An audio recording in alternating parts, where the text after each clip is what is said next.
Hello bachcho, let's see this question. So our question says that find out the following in the electric circuit given in the figure.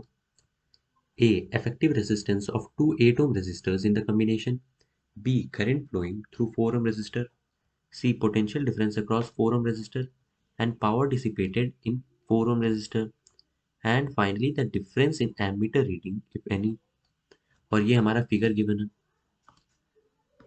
तो इस question को solve करने से पहले हम कुछ की पॉइंट्स देख लेते हैं जिसको हम लोग यूज करेंगे इस क्वेश्चन को सॉल्व करने के लिए। तो हमारा जो पहला फॉर्मूला है जो हम यूज करेंगे इस क्वेश्चन में, that is what is the effective resistance in series combination. तो ये हमारा हो जाएगा R1 प्लस R2।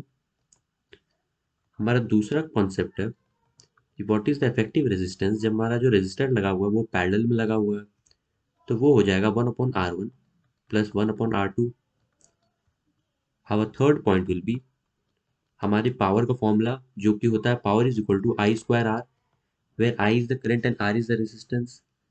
एंड हमारा जो फोर्थ पॉइंट है that is the famous Ohm's law that V is equal to IR। अब हम अपने पहले क्वेश्चन को देखते हैं। That says what will be the effective resistance of two 8 ohm resistors. तो हमारा जो पैरेलल कॉम्बिनेशन में इफेक्टिव रेजिस्टेंस हो जाएगा वो हो जाएगा 1/R1 plus 1/R2, that is 1/8 ओम जो हमारा पहला रेजिस्टर है पैरेलल में, प्लस 1/8 ओम जो कि हमारा दूसरा रेजिस्टर है पैरेलल में। तो ये हमारा फाइनली आ जाएगा आर इफेक्टिव, ये आ जाएगा हमारा 4 ओम। So this will be the final answer for our question number A. Now let us see our question number B. That says the what is the current flowing through 4 ohm resistor। हमसे ये पूछा जा रहा है कि ये 4 ohm resistor से कितना करंट फ्लो हो रहा है। तो इसके लिए हम ओम्स लॉ का यूज करेंगे, that is V is equal to IR। तो हमारा जो ये सर्किट है वो अब कुछ इस टाइप से बन जाएगा। ये हमारा 4 ओम का रेजिस्टर है और यहाँ पे हमने जो पैरेलल कॉम्बिनेशन है उसमें जो इफेक्टिव रेजिस्टेंस निकाला है वो 4 ओम आ गया है। तो अब हम ये पैरेलल कॉम्बिनेशन को हटा के इसके जगह इसका इफेक्टिव रेजिस्टेंस जो कि 4 ओम है उसको रख सकते हैं। तो हमारा जो सर्किट बन जाएगा वो अब कुछ इस टाइप से बन जाएगा विथ 8 वोल्ट बैटरी। तो हमारा जो यहाँ पर सीरीज कॉम्बिनेशन का फॉर्मूला है वो अप्लाई हो जाएगा जिससे हम अपना फाइनल रेजिस्टेंस हम निकाल सकते हैं, दैट इज 4 ओम प्लस 4 ओम यानी 8 ओम। सो अब ये डायग्राम जो है वो अब चेंज हो जाएगा कुछ इस तरह से कि ये हमारा अब फाइनली 8 ओम का रेजिस्टर लगा हुआ है इस सर्किट में विथ 8 वोल्ट बैटरी। तो इस डायग्राम में अब हम ओम्स लॉ को अप्लाई करेंगे जिसमें हमारा वोल्टेज है 8, हम करंट निकालना है एंड रेजिस्टेंस गिवन है 8 ओम। तो यहाँ से हमें करंट मिल गया that will be 1 ampere. So हमको आंसर मिल गया that current through 4 ohm resistor is 1 ampere। So this will be the final answer for our question number B। Now let us see our question number C, जिसमें हम लोग से ये पूछा जा रहा है कि what will be the potential difference across 4 ohm resistor। इस 4 ohm resistor के अक्रॉस पोटेंशियल डिफरेंस कितना होगा।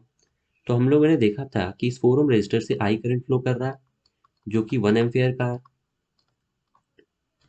तो इस क्वेश्चन में हम ओम्स लॉ को फिर से यूज करेंगे, that says V is equal to IR। हमें पोटेंशियल निकालना है एंड करंट हमें गिवन है जो कि 1 एम्पियर का और रेजिस्टेंस भी हमें गिवन है जो कि है 4 ओम का। तो यहाँ से हमें फाइनली वोल्टेज मिल गया अक्रॉस ए बी और वोल्टेज मिल गया अक्रॉस 4 ओम रेजिस्टर जो कि है हमारा 4 volt. So this will be our answer for our question number C. अब हम क्वेश्चन नंबर डी को चलते हैं। तो हमारे क्वेश्चन नंबर डी में ये पूछा जा रहा है कि what is the power dissipated in 4 ohm resistor. तो हमने पावर का फॉर्मूला अपने की कंसेप्ट में पढ़ा था, that power is equal to I²R, where I is the current and R is the resistance. तो हमने देखा कि जो 4 ओम रेजिस्टर है उससे 1 एम्पियर का करंट पास हो रहा है एंड जो रेजिस्टेंस है वो 4 ओम का है। तो यहाँ से हमारा पावर आ जाएगा दैट विल बी 4 वॉट। तो यही हमारा पावर डिसिपेटेड हो जाएगा इन 4 ohm resistor. So this will be our final answer for our question number D. Now let us see our question number E, which is our last question. तो इसमें हमसे पूछा जा रहा है कि एमीटर का रीडिंग क्या होगा A1 और A2 में, क्या ये दोनों सेम होगा या इसमें कोई डिफरेंस होगा। तो यहाँ से हम देख सकते हैं सर्किट में हमारा आई करंट फ्लो हो रहा है जो कि एमीटर 1 से पास होगा, यानी एमीटर 1 हमारा आई रीडिंग देगा। ये करंट जो है पैरेलल कॉम्बिनेशन में आने के बाद डिस्ट्रीब्यूट हो जाता है। हम मान लेते हैं ये I1 I2 में डिस्ट्रीब्यूट हो जा रहा है और फिर ये दोनों इस पॉइंट पर आकर कंबाइन कर जाता है और फिर आई करंट यहाँ से फ्लो करने लगता है।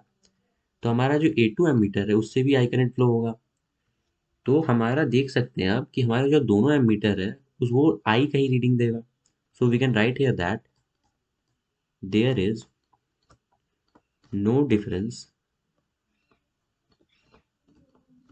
इन the reading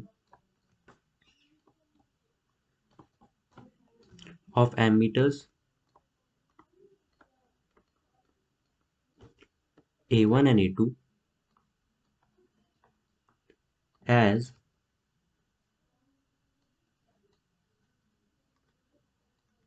in both the ammeters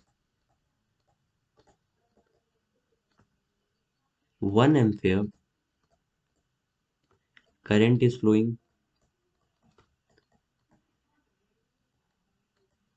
तो हम देख सकते हैं क्योंकि हमारे दोनों एमीटर से 1 एम्पीयर करंट फ्लो हो रहा है, इसलिए दोनों के बीच में कोई डिफरेंस नहीं है और दोनों एमीटर सेम करंट को मेजर करेगा। So this will be the final answer for our question.